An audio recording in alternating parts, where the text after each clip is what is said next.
أعوذ بالله من الشيطان الرجيم. بسم الله الرحمن الرحيم. يا أيها المزمل قم الليل إلا قليلا نصفه أو انقص منه قليلا أو زد عليه ورتل القرآن ترتيلا إنا سنلقي عليك قولا ثقيلا إن ناشئة الليل هي أشد وطئا وأقوم قيلا إن لك في النهار سبحا طويلا واذكر اسم ربك وتبتل إليه تبتيلا رب المشرق والمغرب لا إله إلا هو فاتخذه وكيلا صدق الله العظيم. قرآن حکیم کی یہ 73 نمبر سورت ہے، سورۃ المزمل. مکی سورت ہے. نبی کریم سرور دو عالم صلی اللہ علیہ وسلم کے مدینہ طیبہ کی طرف سفر ہجرت سے پہلے نازل ہوئی ہے، اس لیے اس کو مکی سورتوں میں شمار کیا جاتا ہے. بلکہ مفسرین فرماتے ہیں کہ قرآن کریم کی ابتدائی نازل ہونے والی سورتوں میں سے سورۃ المزمل ہے. اس سورت میں 20 آیات ہیں اور 2 رکوع ہیں. 20 آیتیں اور 2 رکوع. سورت کا نام ہے مزمل. یہ نام بھی رکھا جاتا ہے، ہمارے یہاں مردوں میں نام رکھتے ہیں اور لفظ کہتے ہیں مزمل، تو صحیح تلفظ اس کا مزمل ہے. مزمل اور اگلی سورت مدثر، یہ دونوں نبی کریم سرور دو عالم صلی اللہ علیہ وسلم کے لقب ہیں. آپ کا نام تو محمد اور سابقہ کتابوں میں احمد، یہ آپ کے 2 ذاتی نام ہیں، محمد اور احمد. محمد نام آپ کا قرآن حکیم میں پوری سورت نازل ہوئی ہے، اور آپ کے دادا عبد المطلب نے آپ کا نام محمد رکھا، یہ اللہ پاک نے ان کے دل میں ڈالا، کیونکہ محمد نام حضور اکرم صلی اللہ علیہ وسلم کا یہ اللہ پاک کی طرف سے مقرر کردہ ہے. جیسے کہ بہت سی احادیث سے معلوم ہوتا ہے کہ نام تو ابتدا میں انبیاء کو بتایا گیا، عرش کے قریب لکھا ہوا دیکھا، تو لفظ محمد یہ آپ کا ذاتی نام ہے، اور احمد بھی آپ کا ذاتی نام ہے. عیسیٰ علیہ السلام کا جو قول سورہ صف میں 28ویں پارے میں نقل کیا گیا، اس میں لفظ احمد ہے، مبشرا برسول یأتی من بعد اسمہ احمد. یہ تفصیل میں نے اس لیے عرض کی کہ یہ بات واضح رہے کہ پورے قرآن کریم میں حضور اکرم صلی اللہ علیہ وسلم کو نام لے کر اللہ پاک نے کہیں خطاب نہیں فرمایا. یہ آپ کی وہ خصوصیت ہے جس میں آپ دوسرے انبیاء سے ممتاز اور افضل ہیں. بہت سے انبیاء کا نام لیا. ابراہیم علیہ السلام کتنے بڑے نبی ہیں، خود ہمارے پیارے پیغمبر صلی اللہ علیہ وسلم کے جد امجد ہے، لیکن نام لیا یا ابراہیم، ونادیناہ ان یا ابراہیم. یوسف علیہ السلام بہت بڑے پیغمبر ہیں، یا یوسف اعرض عن ھذا، یوسف. یا موسیٰ علیہ السلام کلیم اللہ ہیں، یا موسیٰ کہا گیا. حضرت داؤد علیہ السلام پر زبور نازل ہوئی ہے، یا داؤد انا جعلناک خلیفۃ فی الارض. یہ قرآن کریم کی آیات ہیں. انبیاء کو، عیسیٰ علیہ السلام کو روح اللہ کہا گیا، یا عیسیٰ ابن مریم، اے عیسیٰ. لیکن امام الانبیاء سرور کونین خاتم النبیین ہمارے آقا اور مولا حضرت محمد صلی اللہ تعالی علیہ وسلم کو پورے قرآن کریم میں کہیں یا محمد نہیں کہا گیا. کہیں بھی خطاب یا محمد کے ساتھ نہیں ملے گا. پوری سورت محمد نازل ہوئی لیکن یا محمد کہیں نہیں. ہر جگہ آپ صلی اللہ علیہ وسلم کو جب مخاطب کیا گیا تو خطاب کے ساتھ. اور یقین جانیے کہ ان خطابات کے اندر اللہ رب العالمین کی اپنے محبوب کے ساتھ وہ محبت کا اظہار ہے کہ شاید اس کو الفاظ میں بیان بھی نہ کیا جا سکے. ان مقامات میں سے ایک مقام یہ ہے، یا ایھا المزمل، یا ایھا المدثر، یا ایھا النبی، یا ایھا الرسول۔ پھر اس کے بعد آپ کی دیگر صفاتی نام یاسین، طٰہٰ، ضحیٰ، سجا، مختلف قسم کی آپ کی صفات بیان کی گئی، لیکن یا محمد کہیں نہیں ملے گا۔ یا ایھا المزمل، مزمل تزمل یتزمل تزملا، اس سے اس میں فاعل کا صیغہ آتا ہے متزمل، بعد میں تا کو حذف کر دیا گیا تو مزمل بن گیا۔ یہ لفظ اس میں فاعل ہے، مزمل کہتے ہیں بڑی چادر کو اوڑھنے والا، بڑی چادر کو لپیٹ، اپنے گرد ایک چادر کو لپیٹنے والا۔ یہ اللہ پاک نے آپ صلی اللہ علیہ وسلم کو ایک خاص حیت، ایک خاص کیفیت کے ساتھ بڑی محبت سے اور آپ کی ہمت کو بندھانے کے لیے، آپ کی حوصلہ افزائی کے لیے ایک خاص کیفیت کے ساتھ یا ایھا المزمل کہا ہے۔ مفسرین نے اس کے دو مواقع بیان کیے ہیں، بہت ممکن ہے کہ دونوں موقع مراد ہوں۔ پہلا موقع، نبی کریم سرور دو عالم صلی اللہ علیہ وسلم 6 مہینے سے غار حرا جانا شروع کر دیا۔ یہ آثار تھے کہ وحی نازل ہونے والی ہے۔ 6 مہینے تک آپ صلی اللہ علیہ وسلم وہ غار حرا جو عمرہ کرنے والے، حج کرنے والے جاتے ہیں، آپ حضرات نے دیکھا ہوگا، مکۃ المکرمہ بیت اللہ سے نکلتے ہیں، مسجد حرام سے تھوڑے فاصلے پر غار حرا بلندی پر واقع ہے۔ کیا اس وقت شہری گہما گہمی ہوتی ہوگی؟ کچھ بھی نہیں۔ آج جو مکۃ المکرمہ میں حاجیوں کی، عمرہ کرنے والوں کی آمد و رفت، دکانیں، اونچی اونچی بلڈنگیں، چمکدار بازار، کچھ بھی نہیں۔ وہ تو حضور علیہ السلام کے زمانے کا مکہ ہے، لیکن پھر بھی کیونکہ ایک بڑا کام ذمہ لگنے والا ہے، لہٰذا تنہائی، یکسوئی، عبادت، خلوت یہ غار حرا میں شروع ہو چکی تھی۔ 6 مہینے کم و بیش اس میں لگے ہیں، اپنے معمول کے مطابق عبادت کر رہے ہیں، اللہ پاک کی وہ خاص توجہ اللہ، اس میں کوئی نماز نہیں تھی، قرآن نازل نہیں ہوا، اس کی تلاوت نہیں تھی، لیکن خاص اللہ کی یاد اور دھیان کیا بیان کیا جائے اس کو، جس میں آپ صلی اللہ علیہ وسلم کئی دنوں کا کھانا لے کے چلے جاتے تھے اور وہیں رہتے تھے غار حرا کے اندر۔ دیکھا کہ ایک فرشتہ وہ آتے ہیں جبریل امین اور کہتے ہیں کہ اقرأ ما انا بقاری، میں پڑھا ہوا نہیں ہوں۔ بھائی کہ پڑھو، ما انا بقاری، میں نے کچھ یعنی میں لکھنا پڑھنا نہیں جانتا، میں کیسے پڑھ سکتا ہوں؟ بہرحال 3 مرتبہ کہنے کے بعد ہر مرتبہ اپنے سینے سے لگایا ہے جبریل امین علیہ السلام نے حضور اکرم صلی اللہ علیہ وسلم کو، اور پھر سورہ علق کی یہ 5 آیتیں، اقرأ بسم ربک الذی خلق، خلق الانسان من علق۔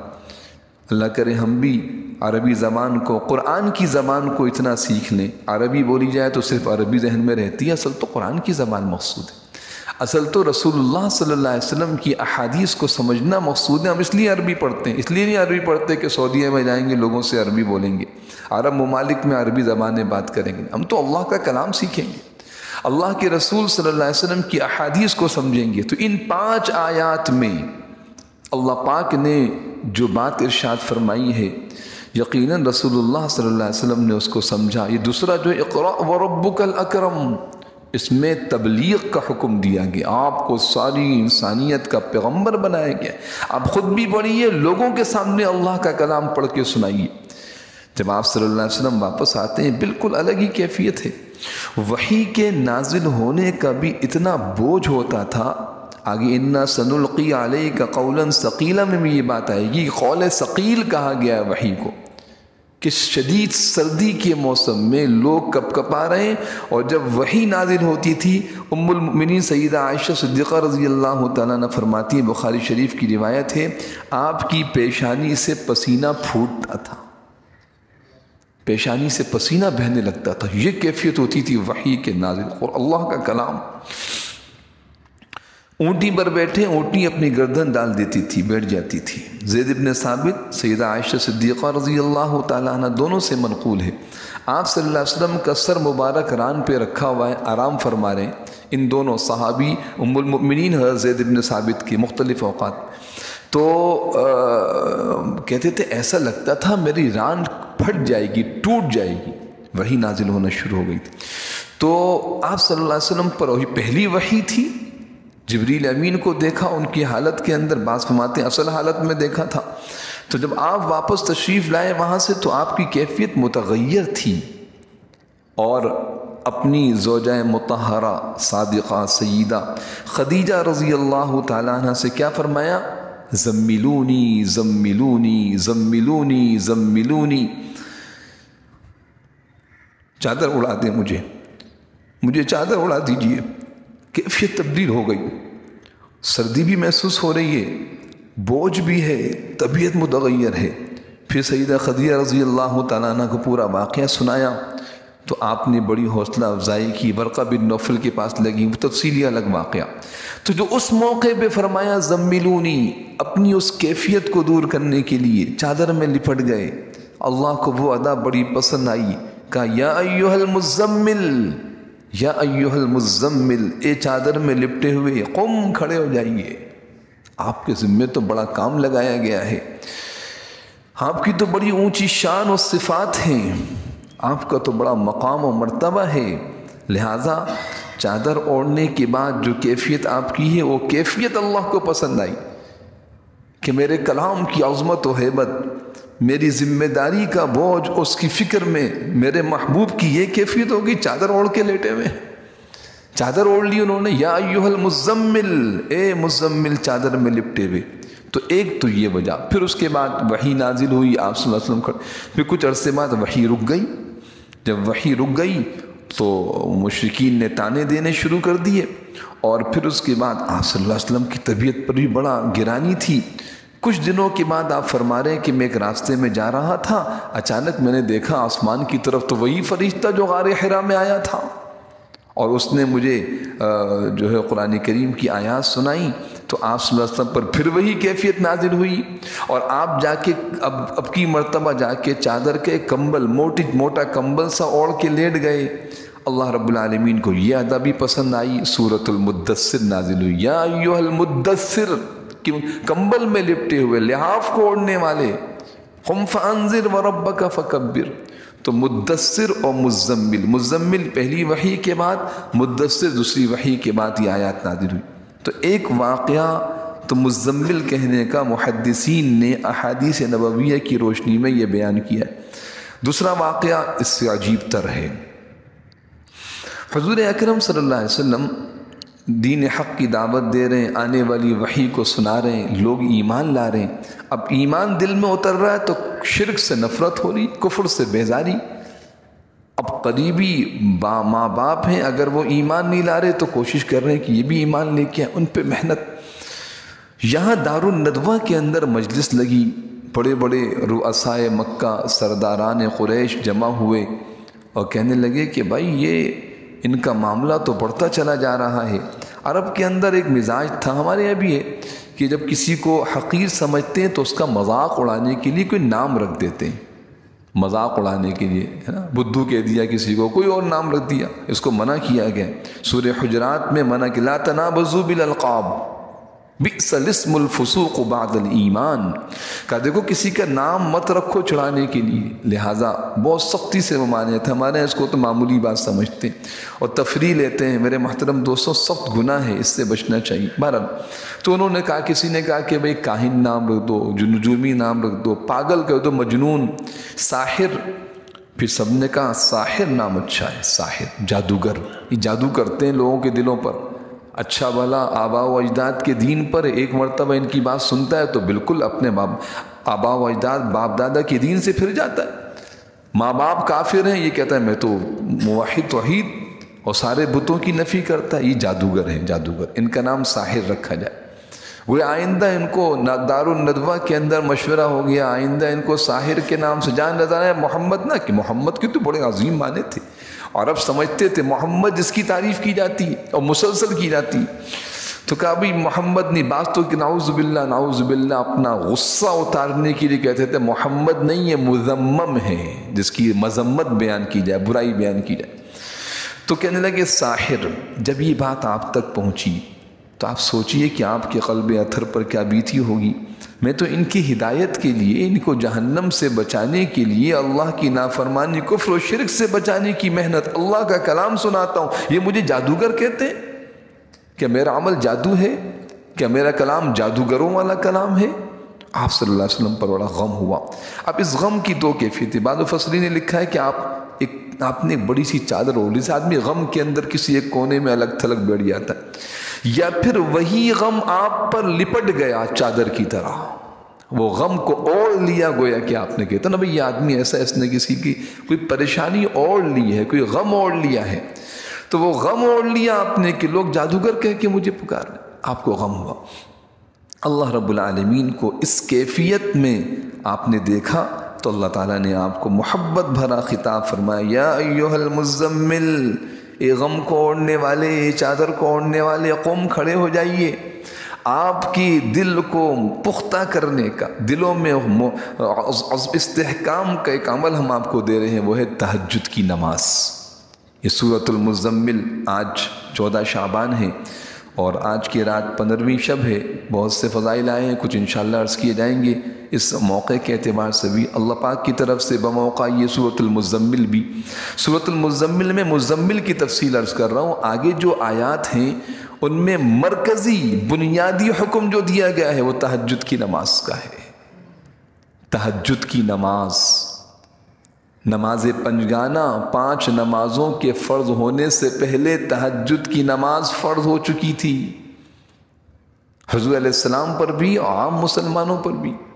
وہ تو آیت نمبر 20 آیتیں اس صورت میں، وہ آخری آیت سے بھی معلوم ہوتا ہے، اور معراج کے موقع پر جو 5 نمازیں نازل ہوئی تو احادیث میں آیا کہ ان 5 نمازوں کی فرضیت کے بعد تہجد کی نماز کی فرضیت یہ امت سے ساقط ہو گئی، اس کا سنت اور افضل ہونا باقی رہ گیا۔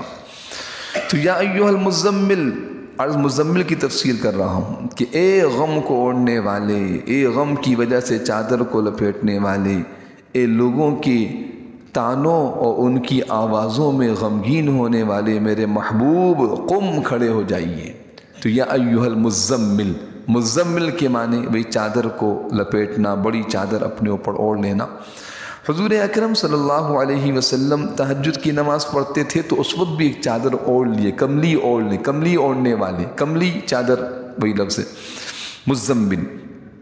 اس کے بعد قم اللیل الا قلیلا سے حکم بیان کیا جا رہا ہے تہجد کا۔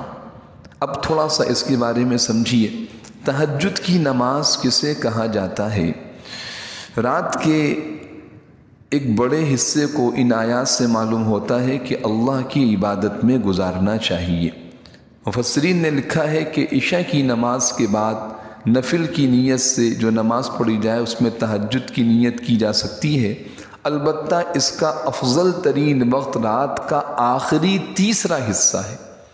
فرض کیجیے اگر رات عشاء کی نماز کے وقت سے لے کے صبح صادق تک کا وقت 9 گھنٹے بنتا ہے تو آخری 3 گھنٹے یہ افضل ترین وقت ہے تہجد کا۔ حضور اکرم صلی اللہ علیہ وسلم کو قم کہہ کے ارشاد فرمایا گیا، حضرات صحابہ کرام کو اس کے اندر خطاب کیا گیا۔ میں نے عرض کیا محدثین نے لکھا ہے صحیح احادیث کی روشنی میں کہ یہ تہجد کی نماز فرض قرار دے دی گئی تھی اور یہ 1 سال یا کم و بیش فرض رہی ہے۔ حضور اکرم صلی اللہ علیہ وسلم حضرات صحابہ کرام اٹھ کے پڑھا کرتے تھے۔ ان آیات سے یہ بھی معلوم ہوتا ہے کہ رات کا ایک مناسب حصہ جس میں کم سے کم تہائی اور کم سے کم چوتھائی اور زیادہ سے زیادہ 2/3، چوتھائی کے معنی 4 حصے کر لیں، 1/4 حصہ۔ جیسے میں نے عرض کیا کہ رات کے اگر 9 گھنٹے لگا لیے جائیں تو آدھا 4.5 گھنٹے، 4.5 کے آدھے لگا لیں 2.25 گھنٹے، تو یہ 2.25 گھنٹے تو یہ لازم تہجد کے ہیں۔ اور پھر فرمایا کہ نہیں آدھی رات، پھر فرمایا آدھی سے کچھ زیادہ، آدھی سے کچھ کم، تو آدھی سے کچھ زیادہ 2/3 ہو گئے کہ 3 حصے، 3 3 6 اور 3 9، تو 6 گھنٹے یہ تہجد کی نماز میں صرف کرتے تھے حضور علیہ السلام صحابہ کرام۔ بات عجیب سی معلوم ہوتی ہے اس لیے کہ ہم اللہ رحم فرمائے دین سے اتنا دور چلے گئے کہ اب فرض فجر کی نماز بھی ہم سے غائب ہو گئی، چھوٹ گئی، تو تہجد کا کیا پوچھنا، کیا ذکر تہجد کی نماز کا؟ کہتے تہجد تو بزرگ لوگ پڑھتے ہیں، اور دیکھیے تہجد کا حکم اس وقت دیا جا رہا ہے جب راتیں بالکل عشاء کی نماز، مغرب کی نماز کے بعد یعنی غروب آفتاب ہوتے ہی اندھیرا چھا جاتا تھا، کوئی روشنی کا انتظام نہیں، کوئی چہل پہل نہیں، کچھ نہیں. گویا اتنی لمبی رات تھی، اس میں حکم دیا گیا کہ آپ یکسوئی کے ساتھ تہجد کے لیے کھڑے ہوں. اور اس رات میں جاگنا، آج بھی دیہی علاقوں میں چلے جائیں کہ رات کو جاگنے کا کوئی تصور نہیں، اندھیرا ہوتا ہے، کیسے اٹھے آدمی. آج کی روشنیوں والی راتیں جب آدھی سے زیادہ رات پیسے ہی جاگ کے گزاری جا رہی ہے. لیکن میرے محترم دوستوں، اس عظیم فریضے سے غفلت کی وجہ سے، اس عظیم حکم سے ہم واقفی سے جانتے ہیں، نام پتہ ہے تہجد کی نماز. یہ آیات آپ پڑھیں، اس پہ غور کریں، بار بار پڑھیں، بار بار سنیں، تو اللہ کی رحمت سے امید ہے کہ سورۃ المزمل کو تدبر سے، غور سے پڑھنے والا تہجد نہیں چھوڑ سکتا. تہجد چھوڑ دیں. اللہ نے پوری سورت اتاری، اپنے محبوب کو خطاب فرمایا، ایسے محبوب جو معصوم نہیں تھے، معصوموں کے سردار تھے، گناہ کا کوئی سوال نہیں پیدا ہوتا، کائنات آپ کے لیے مسخر ہے، آپ تہجد پڑھ رہے ہیں، میں نہ پڑھوں حضور کا امتی؟ یہ کیسے ہو سکتا ہے؟ تو میرے محترم دوستوں، اب ان آیات کو دیکھیے. اللہ پاک فرماتے ہیں یہاں تو وہ پھر یہ نماز فرض رہی مسلمانوں پر، یہاں تک کہ 5 نمازیں جب فرض کی گئیں معراج کے موقع پر، تو اس تہجد کی نماز کو پھر مسنون قرار دیا گیا. لیکن آپ صلی اللہ علیہ وسلم کی چاہت یہی تھی کہ امت پر تہجد فرض رہے. مجھے اپنی امت پر، ترمذی شریف کی روایت ہے، مجھے اپنی امت پر مشقت کا خوف نہ ہوتا تو اللہ سے دعا کرتا تہجد فرضی رہے. تہجد پڑھا کرو، تہجد صالحین کا طریقہ ہے. تہجد پڑھا کرو، تہجد کے وقت کی 2 رکعت، یہ دنیا اور جو کچھ دنیا میں اس سے قیمتی ہے. دنیا کے سارے خزانے، جناب ڈالر، پاؤنڈ، کرنسی، سونا، چاندی، حکومتیں، اسلحہ، فوجیں، خزانے، سب لے لیجئے. اللہ کے نبی صلی اللہ علیہ وسلم فرماتے ہیں کہ یہ ان سب سے زیادہ قیمتی ہے، سب سے زیادہ قیمتی. اس لیے جو لوگ قرآن کو سمجھتے ہیں، جو دین کی حقیقت کو جانتے ہیں، ان کو اللہ والے، اللہ کے نیک بندے، صالحین کہا جاتا ہے، وہ تہجد کی نماز نہیں چھوڑتے، تہجد ضرور پڑھتے ہیں. اور ایک جگہ فرمایا، ایک بڑے اللہ والے کا قول ہے کہ ہم نے اعمال کی تاثیر کو تلاش کیا. عجیب بات ہے، غور طلب بات. اعمال کی تاثیر، کس عمل کا کیا فائدہ ہوتا ہے دنیا میں بھی اور آخرت میں بھی. تو تہجد کی نماز میں دنیا میں تو ملی روزی کی برکت، کیونکہ اللہ کی طرف سے اعلان ہوتا ہے. یہ خاص وقت ہوتا ہے، بھی اگلی آیت سے آپ کو اندازہ ہوگا، ایک خاص وقت ہوتا ہے تہجد کا. اس وقت میں اللہ رب العالمین کی تجلیات کا ظہور آسمان دنیا پر ہوتا ہے. اللہ کی تجلیات کا ظہور. آپ سوچئے کہ رات کا اندھیرا ہو، میں سمجھانے کے لیے عرض کر رہا ہوں ورنہ تو کوئی نسبت ہی نہیں.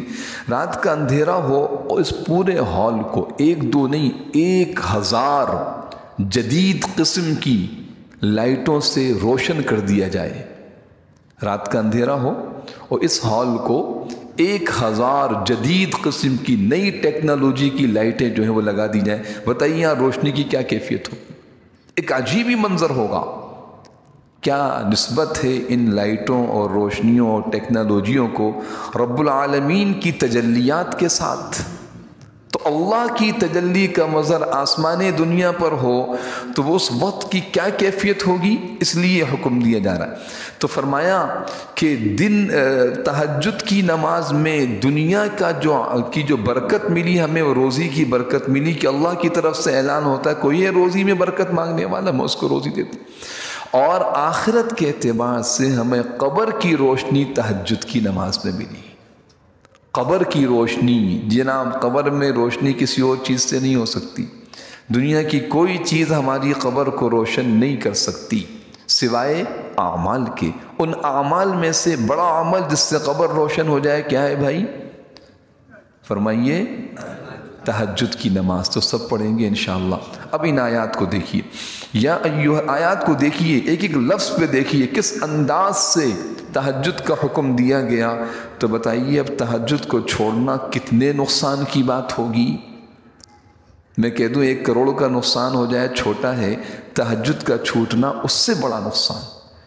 1 ارب کسی کا نقصان ہو جائے چھوٹا ہے، تہجد کا چھوٹنا اس سے بڑا نقصان. پاکستان کی وزارت صدارت نہیں، پوری دنیا کی حکومت دے دی جائے، اگر کسی کو مل سکتی ہو نہ ملے کم نقصان ہوا، تہجد کے چھوٹنے کا نقصان زیادہ ہوا۔ دیکھیے یا ایھا المزمل، ترجمہ بھی دیکھتے جائیں، مفہوم بھی، اے چادر میں لپٹنے والے، یا ایو یہ خطاب کے لیے، المزمل اس میں فاعل کا صیغہ ہے، چادر میں لپٹنے والے، چادر میں لپٹے ہوئے، تفصیل عرض کر چکا ہوں۔ قم کھڑے ہو جائیے، اللیل رات کے وقت، اللیل پوری رات، یہاں ابتدا میں حکم پوری رات کھڑے ہوں، پوری رات عبادت کریں۔ کیوں کریں بھی آگے آئے گا کہ دن میں کیا کر، دن میں بھی عبادت کرتے تھے، لیکن یہ خاص عبادت ہے، اس عبادت کی تاثیر الگ ہے، اس عبادت کا مقصد الگ ہے، تہجد کی نماز کی اغراض بالکل الگ ہیں اگر اس پہ غور کریں ہم۔ قم آپ کھڑے ہو جائے، اللیل رات کو کھڑے، الا قلیلا تھوڑا حصہ چھوڑ کر، تھوڑے حصے میں کھڑے نہ ہو، تھوڑا حصہ آرام کر لیں اور زیادہ حصہ کھڑے ہو جائیں، زیادہ حصہ عبادت میں گزاریں۔ اصل حکم یہ تھا، کیونکہ تھوڑا حصہ اس لیے کہ تھوڑا آرام بھی کر لیں، لیکن زیادہ حصہ رات کا عبادت میں گزرنا چاہیے۔ حضور اکرم صلی اللہ علیہ وسلم کو خطاب، اور آپ کے ذریعے سے پوری امت کو، ہر امتی، ہر کلمہ گو، ہر ایمان والا، ہر حضور سے محبت کرنے والا عاشق رسول اور تہجد نہ پڑھے۔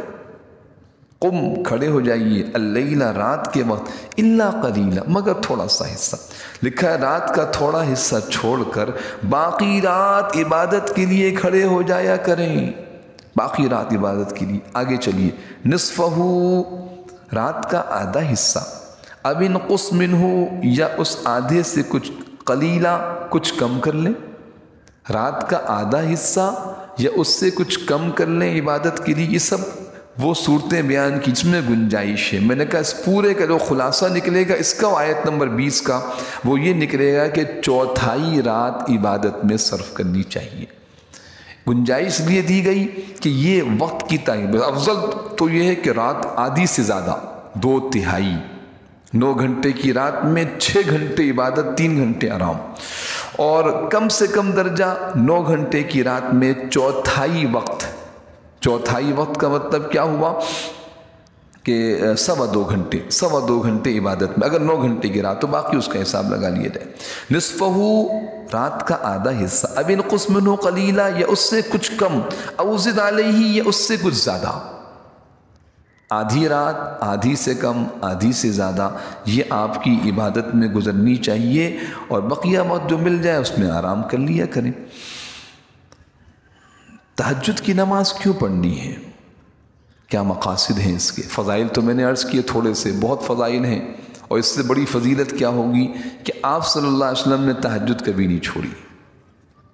ہاں فرض تو قرار نہیں دی، شروع میں فرض تھی، پھر اس کے بعد فرضیت ختم ہوئی، لیکن حضور علیہ السلام نے اس کو نبھایا ہے، کبھی تہجد کی نماز نہیں چھوڑی۔ اس لیے مشائخ اہل اللہ کا یہ معمول رہا ہے، سفر ہو حضر ہو تہجد ضرور پڑھتے ہیں۔ اوزد علیہ، مقاصد کیا ہیں؟ دیکھیے پہلا مقاصد اور اعمال، پہلا عمل ورتل القرآن ترتیلا، تہجد میں کھڑے ہوں تو کریں کیا، کون سا عمل کریں؟ کہا اور قرآن کریم کی تلاوت اطمینان سے صاف صاف کیا کرو، یہ ایک واضح ترجمہ ہے۔ رتل القرآن ترتیلا کہ تہجد میں ایک بڑا عمل وہ قرآن کریم کی تلاوت۔ کیوں؟ قرآن کریم کی تلاوت کیا ہے؟ یہ اللہ سبحانہ و تعالیٰ کے ساتھ مناجات ہے، اللہ کے ساتھ ہم کلامی ہیں۔ قرآن کریم میں اللہ اپنے بندوں سے باتیں کرتے ہیں، اللہ کی باتیں۔ قرآن کریم کیا ہے؟ اللہ کی باتیں۔ تو ورتل القرآن ترتیلا، یہ تہجد کا وقت ہے، یکسوئی ہے، خاموشی ہے، اللہ کی تجلیات کا ظہور ہے، اور دھیان دن کی بنسبت زیادہ قائم ہوتا ہے۔ اب اللہ کا کلام پڑھیں، اور پڑھیں کیسے؟ رتل القرآن ترتیل، ترتیل کے ساتھ، یعنی خوب ٹھہر ٹھہر کے صاف صاف پڑھیں۔ حضور اکرم صلی اللہ علیہ وسلم ایک صحابی رسول کے پاس سے گزرے، وہ ایک ایک آیت اطمینان سے پڑھتے تھے اور اس پر روتے جاتے تھے، ایک ایک آیت اطمینان سے پڑھتے تھے، اطمینان سے، عرب تو ویسی ان کی زبان عربی تھی، پھر اطمینان سے پڑھنا اور پھر اس پر رونا، یہ نتیجہ ہے کہ اس پہ غور و فکر بھی ہوتا تھا، سمجھ بھی رہے تھے، کلام دل پہ اثر کر رہا تھا، نتیجہ یہ کہ آنکھوں سے آنسو بہہ رہے تھے، اس غور و تدبر کی نشانی بھی ظاہر ہو رہی تھی۔ تو آپ صلی اللہ علیہ وسلم نے فرمایا یہ ہے ترتیل سے قرآن پڑھنا۔ حضور علیہ السلام نے فرمایا یہ ہے قرآن جس کا حکم دیا گیا اس آیت میں، یہ ہے ترتیل سے قرآن پڑھنا۔ اہل علم فرماتے ہیں ترتیل کسے کہتے ہیں؟ قرآن کریم کو تجوید کے ساتھ پڑھنا نمبر 1، یہ ترتیل کا پہلا درجہ ہے۔ تجوید، اس کے بغیر ترتیل ہو نہیں سکتی۔ تجوید کسے کہتے ہیں؟ علامہ جزری رحمۃ اللہ علیہ اور دیگر علماء نے رتل القرآن ترتیلا کا ترجمہ عربی زبان میں کیا ہے جود القرآن تجویدا، قرآن کریم کو تجوید کے ساتھ پڑھنا۔ تجوید کیا ہے؟ ہر حرف کو اس کے مخرج اور اس کی صفات کے ساتھ ادا کرنا۔ مخرج اور صفات، مخرج اور صفات، صاد اس کا ایک مخرج جہاں سے نکلنا ہے، اس کی ایک صفت ہے کہ اس میں ہلکی سیٹی کی آواز آتی ہے، یہ صاد کا مخرج اور اس کی صفت ہے۔ شین اس کا ایک مخرج ہے، نکلنے کی جگہ، زبان کا درمیان اوپر کے تالو سے لگتا ہے تو شین ادا ہوتا ہے، یہ اس کا مخرج ہے۔ اور اس کی صفت کیا ہے کہ آواز پھیلتی ہے، تفشی یہ اس کی صفت ہے۔ شین، کوئی سین پڑھے؟ سین نہیں، شین میں وہ تفشی۔ تو ہر حرف کو اس کے مخرج، اس کی صفات۔ حضور اکرم صلی اللہ علیہ وسلم پڑھتے تھے، بتاتے تھے صحابہ کرام کو، جن کی مادری زبان عربی تھی ان کو بتاتے تھے را اس طرح پڑھنا ہے، سین اس طرح پڑھنا، رقق الرا، را کو یہاں باریک کرنا ہے، تفخم اللام، لام کو یہاں موٹا کرنا، قل هو اللہ احد، قل هو اللہ احد، اللہ اکبر، اللہ اکبر۔ یہ قرآن کریم کو تجوید بھی ہے اور اس کی صفات بھی ہیں، مخرج بھی ہے اس کی صفات بھی۔ تو میرے محترم دوستوں، قرآن کریم کو تجوید سے پڑھنا لازم ہے۔ یہ آیت آپ کے سامنے، رتل القرآن، رتل امر ہے، قرآن کو تجوید سے پڑھیے، امر حکم دیا گیا۔ تو ایک تو یہ تجوید سے پڑھنا پہلا درجہ، الفاظ درست کرنا۔ نمبر 2 معانی میں غور کرنا، معنی سمجھنا، جس کے لیے درس قائم ہوا ہے۔ ایک ایک لفظ کے معنی کو سمجھیں، اللہ کیا فرما رہے ہیں۔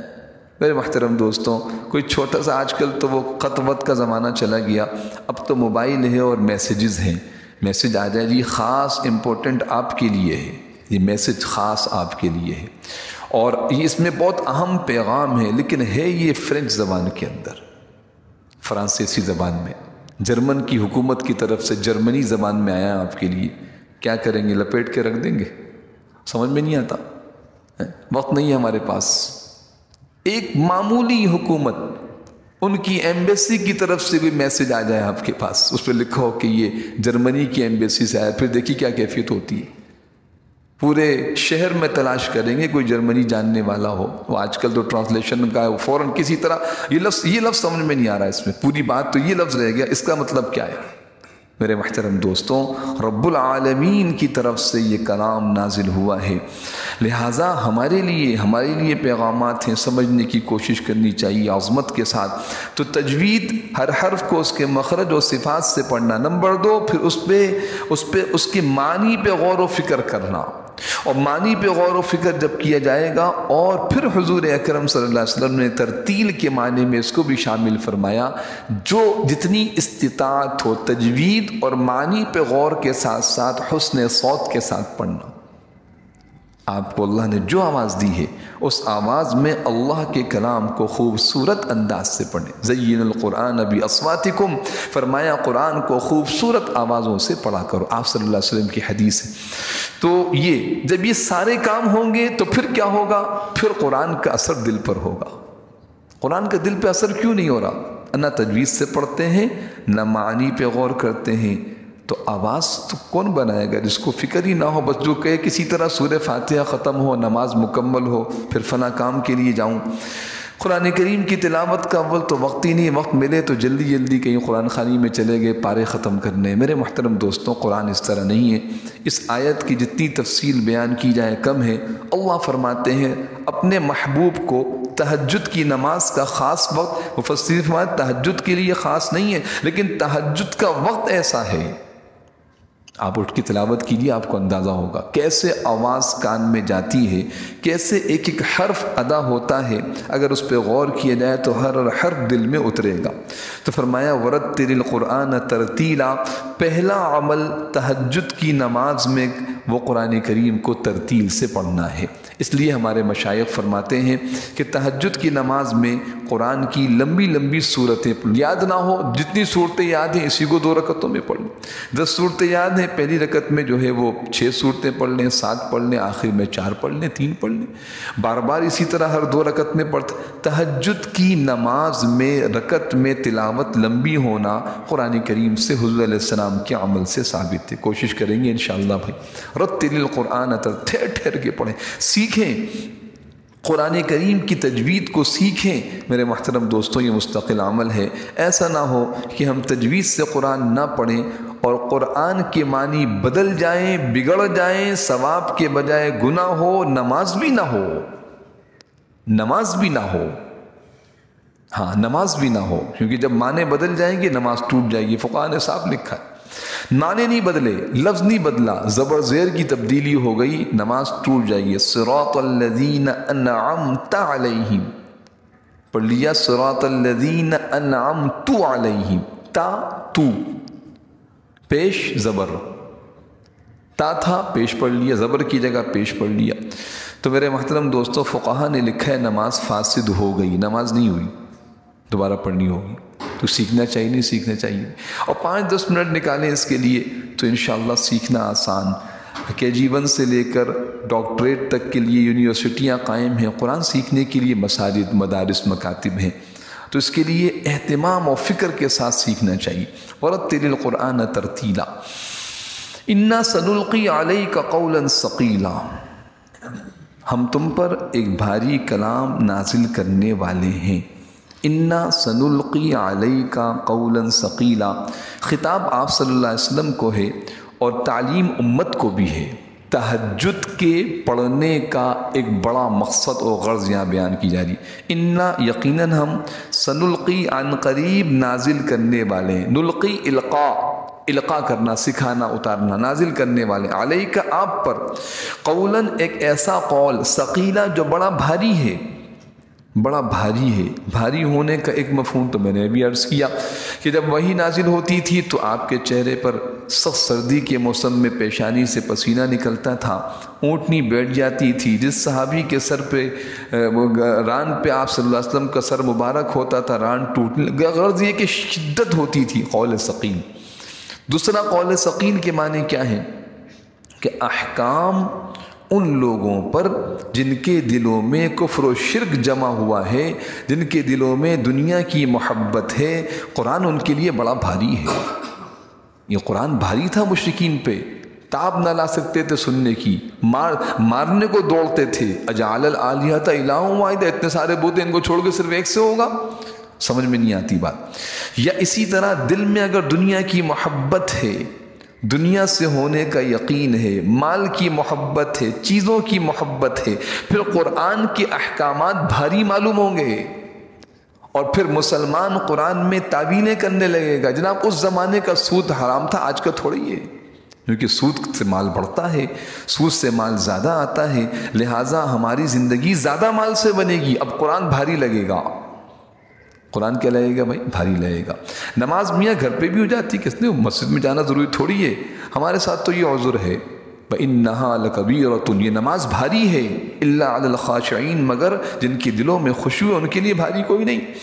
پوری رات میرے محترم دوستوں موبائل میں اور مختلف چیزوں میں لگنا آسان ہوگا، تہجد فجر کی نماز پڑھنا مشکل ہوگا، کیوں؟ یہ بھاری لگے گا۔ تو قول ثقیل کے ایک معنی یہ بھی ہے کہ جو احکام، جو تعلیمات قرآن میں ہیں، یہ انسان کے لیے بڑی بھاری ہیں، ہلکی کیسے ہوں گی؟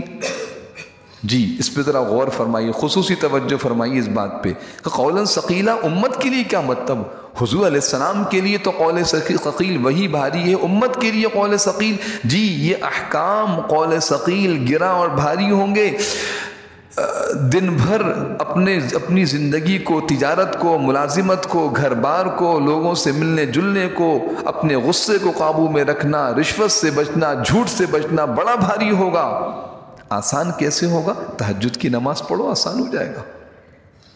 یہ ہے حکمت اس کے اندر، تہجد کی نماز پڑھو، دن بھر تمہارے لیے قرآن کے حکم پہ عمل کرنا آسان ہو جائے گا۔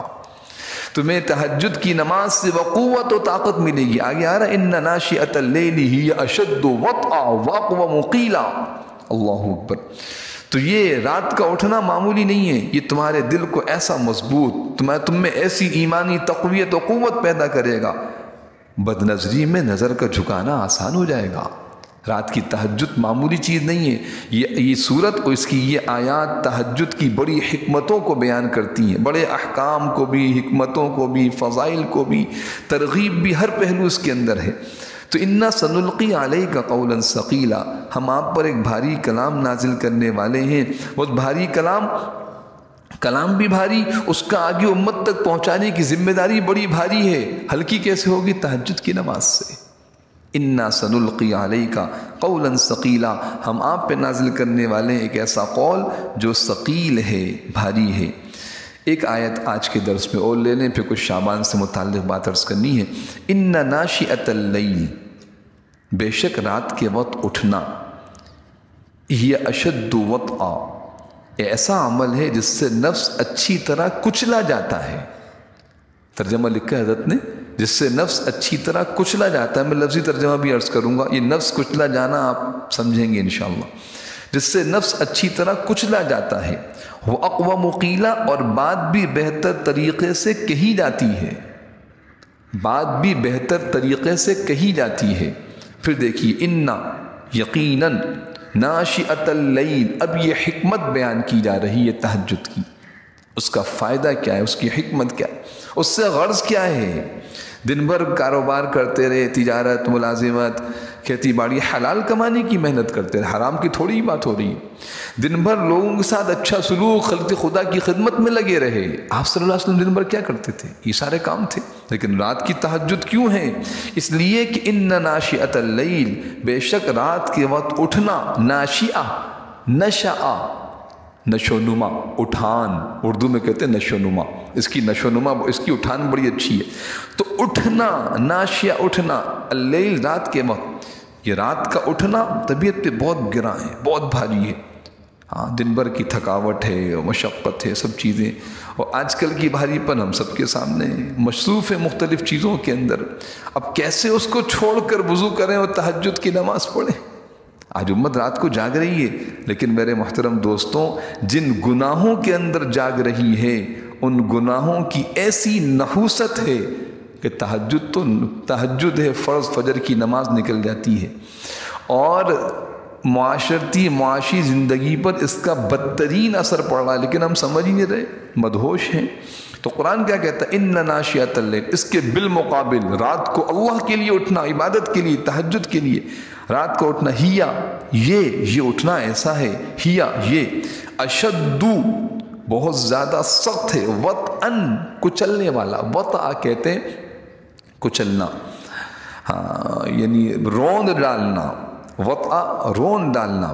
تو اشد وطأ، یہ طبیعت پر گرا ہوتا ہے۔ اب یہ نفس جب کچلا جاتا ہے تو پھر روح میں طاقت پیدا ہوتی ہے، پھر ایمان قوی ہوتا ہے، پھر نورانی کیفیات و اثرات بڑھتے ہیں، پھر اللہ کی رحمت و مدد ساتھ ہوتی ہے، پھر انسان بڑے بڑے گناہوں کا مقابلہ کر سکتا ہے، چھوڑ سکتا ہے، پھر یہ انسان باطل کے سامنے ڈٹ جاتا ہے، کیونکہ یہ اندر سے اس کی تربیت ہو چکی ہے۔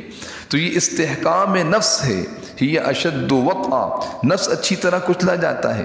وَأَقْوَمُ قِيلًا، جب طبیعت پہ گرانی ہوئی تو پھر کیا ہوا؟ اب اس کے ساتھ جو اٹھ کے وضو کیا اور نماز شروع کی اور قرآن کی تلاوت شروع کی اور اللہ کا ذکر شروع کیا اور دعا شروع کی، یہ 4 اعمال ہیں، نماز، تلاوت، ذکر، دعا، یہ 4 اعمال ہیں رات کے۔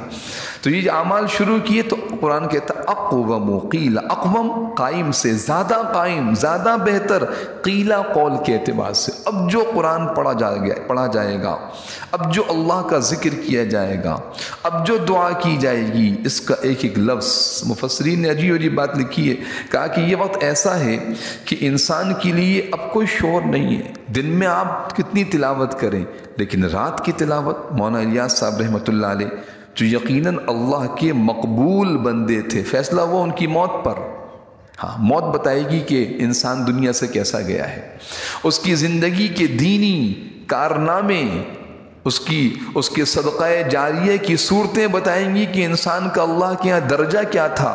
6-7 بر اعظموں میں دعوت و تبلیغ کے نام سے مرد و عورتیں اللہ کے دین کے لیے اپنی جان مال و صلاحیتیں لے کے پھر رہے ہیں، اس ایک آدمی کے رونے غم کھانے پر تڑپنے پر۔ تو مولانا ریاض صاحب رحمۃ اللہ علیہ کا مشہور قول ہے، فرماتے تھے کہ تہجد کے وقت قرآن کریم کی تلاوت میں جو نور حاصل ہوا وہ کسی اور وقت تلاوت میں نہ ملا۔ تہجد کے وقت قرآن کریم، اس کو قرآن کہہ رہا ہے وَأَقْوَمُ قِيلًا، وَأَقْوَمُ قِيلًا، کہ بات بھی بہتر طریقے سے، جو بات نکلتی ہے، جو آواز نکلے گی قرآن کی تلاوت کی، نماز کی، ذکر کی، دعا کی، وہ بہتر طریقے سے۔ اور ایک اور معنی بھی مفسرین نے عجیب لکھا ہے کہ رات کا اٹھنا دن کی بات کو مؤثر بنائے گا۔ اگر آپ چاہتے دن میں جھوٹ نہ بولیں، دھوکہ نہ دیں، آنکھیں محفوظ رہیں، زبان محفوظ رہے، تو رات کی تہجد کی نماز ان سارے اعمال کے اندر آپ کی معاون بنے گی۔ ان لک فی النہار سبحا طویلا، آیت نمبر 7 ہے، دن میں تو تم لمبی مصروفیت میں رواں دواں رہتے ہو۔ ان لک، بے شک آپ کے لیے، فی النہاری دن میں، سبحن رواں دواں، سب کہا جاتا ہے تیرنے کو، طویلا لمبا تیرنا ہے، دن میں تو لمبا تیرنا ہے، لہذا اس لمبے تیرنے میں لمبی عبادت کا وقت نہیں ملتا، لمبے ذکر کا وقت، لمبی دعا کا وقت، لمبی نماز کا وقت، لمبی تلاوت کا وقت نہیں ملے گا دن میں۔ اور یہ تیرنا کیا تھا؟ دعوت۔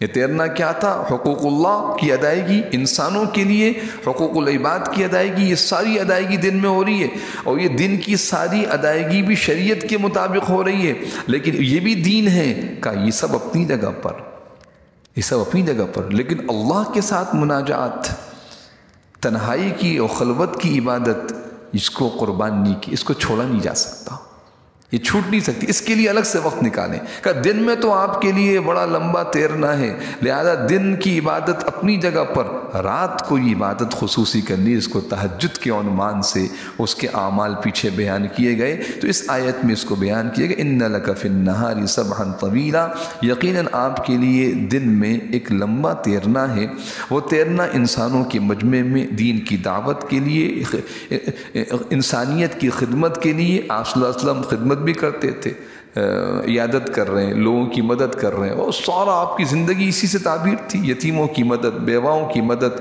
نہ کمانے والوں کے ساتھ ان کا تعاون کرنا، تو یہ ان لک فی النہار سبحا طویلا، دن کی عبادات، دن کی خدمت خلق اپنی جگہ پر، حقوق العباد کے لیے حلال کوششیں اپنی جگہ پر، یہ ہرگز نہیں ہو سکتا کہ جی میں دن بھر تھک گیا ہوں حلال کما کے، لہٰذا رات کی نماز مجھ سے چھوڑ، اس کی اجازت دے دی جائے، ایسا نہیں۔ دن کی اس مشقت کے بعد رات کے لیے اٹھنا ضروری ہے، کیونکہ رات کی عبادت دن کے کاموں کے اندر معاون بنے گی۔ بس آج درس یہیں روکتے ہیں، اللہ سبحانہ و تعالیٰ ان آیات کا یقین نصیب فرمائے، حضور اکرم صلی اللہ علیہ وسلم کی سچی محبت ہمیں عطا فرمائے، آپ صلی اللہ علیہ وسلم کی محبت کا وہ مقام عطا فرمائے کہ آپ کی ایک سنت پہ، آپ کی زندگی کے ہر طور طریقے پر عمل کرنا ہماری زندگی کا مقصد بن جائے۔ تہجد کی عظمت اور اس کا اہتمام اللہ پاک آخری سانس تک ہم سب کو اس کی توفیق عطا فرمائے۔ ان آیات کو ایک مرتبہ میرے ساتھ پڑھ لیجیے۔ بسم اللہ الرحمن الرحیم، یا ایہا المزمل قم اللیل الا قلیلا نصفہ او انقص منہ قلیلا او زد علیہ ورتل القرآن ترتیلا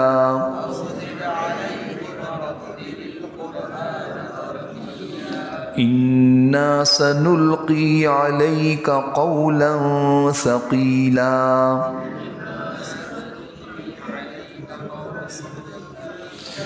إن ناشئة الليل هي أشد وطئا وأقوم قيلا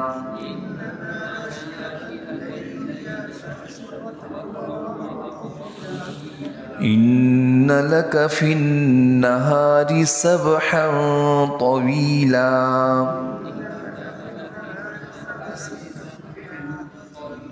صدق اللہ العظیم۔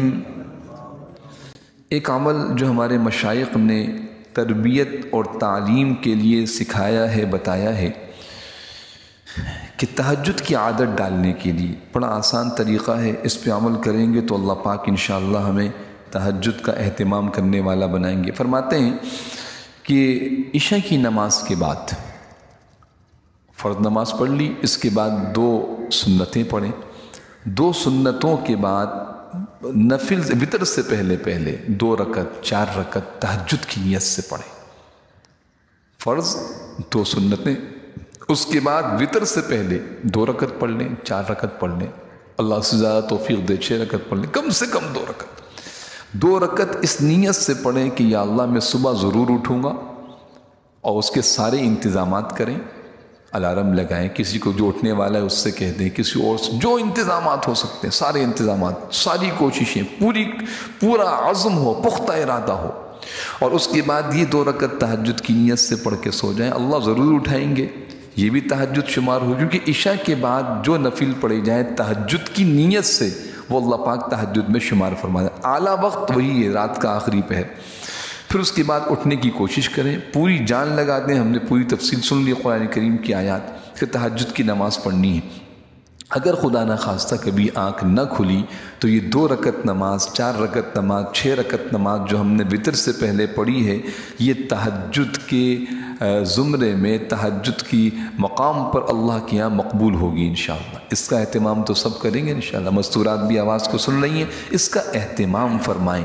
یہ چیزیں ہمارے اندر ان عظیم صفات کو پیدا کرنے کی، جس کے ذریعے سے ہمارا اپنا بھی دین پہ چلنا آسان ہوگا، ہمارے پورے گھرانے معاشرے میں دینداری پھیلے گی۔ جب میرے محترم دوستوں یہ بنیادی اعمال جو دین کی تقویت کے لیے، مشق، تقویت، ہم دیکھتے ہیں ایک آدمی جو ہے وہ 50 کلو وزن، کیونکہ اس نے پریکٹس کی ہے، مشق کی ہے، تو تہجد کی نماز یہ پورے دین پہ چلنے کی تقویت اور استحکام اور مشق کا ذریعہ ہے۔ اللہ پاک ہمیں اس کی عظمت اور اہمیت کو سمجھنے، اس پر عمل کرنے کی توفیق عطا فرمائے۔ تھوڑے لوگ موجود ہیں، کوشش کریں ہم میں سے ہر ساتھی، ہر فرد، ہر عورت، ہر مرد اس پورے درس کو اپنے حلقہ احباب میں آسان لفظوں میں بیان کرے، اس کا مذاکرہ کرے، اس کی اہمیت۔ ہاں، آج ایک تصور ہے تہجد کی نماز تو صرف نیک لوگ پڑھتے ہیں، بوڑھے لوگ پڑھتے ہیں۔ آپ صلی اللہ علیہ وسلم کے تہجد کا یہ جو حکم نازل ہوا ہے، آپ کی عمر مبارک 40 سال ہے، بالکل ابتدائی وحی کے بعد یہ آیتیں نازل ہوئی، اور حضرات صحابہ کرام میں حضرت علی رضی اللہ عنہ، چھوٹے صحابہ بھی، جوان، نوجوان صحابہ سب تہجد پڑھتے تھے، اور انہوں نے سال سے اوپر تہجد فرض کے درجے میں پڑھی ہے۔ اور اس کے بعد حضرات صحابہ کرام تو 5 وقتہ نماز کے نازل ہونے کے بعد بھی تہجد اسی اہتمام سے پڑھتے تھے۔ وَبِالْأَسْحَارِ هُمْ يَسْتَغْفِرُونَ، غربت میں نہیں پڑھتے تھے، تنگ دستی میں نہیں پڑھتے تھے، مجبوری کی حالت میں نہیں پڑھتے تھے، کوئی پریشانی مصیبت میں نہیں، بلکہ فاتحانہ انداز سے، شان و شوکت کے ساتھ، پورے غلبے کے ساتھ فتح مکہ کی رات جو گزری وہ بھی تہجد میں گزری تھی۔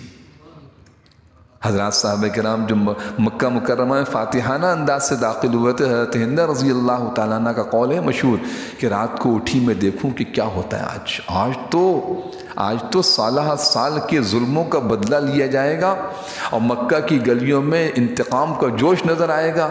اٹھی تو دیکھا، یہ آپ حضرات میں اکثر گئے، آپ نے دیکھا ہے کہ بیت اللہ کا جو صحن ہے وہ بالکل نیچے ہے، نشیبی جگہ پر، اس طرف اونچی پہاڑیاں۔ حضرت ہندہ فرماتی ہیں میں نے جا کے اوپر سے جا کے دیکھا تو کیا کر رہے تھے لوگ؟ تراہم رکعا سجدا یبتغون فضلا من اللہ ورضوان۔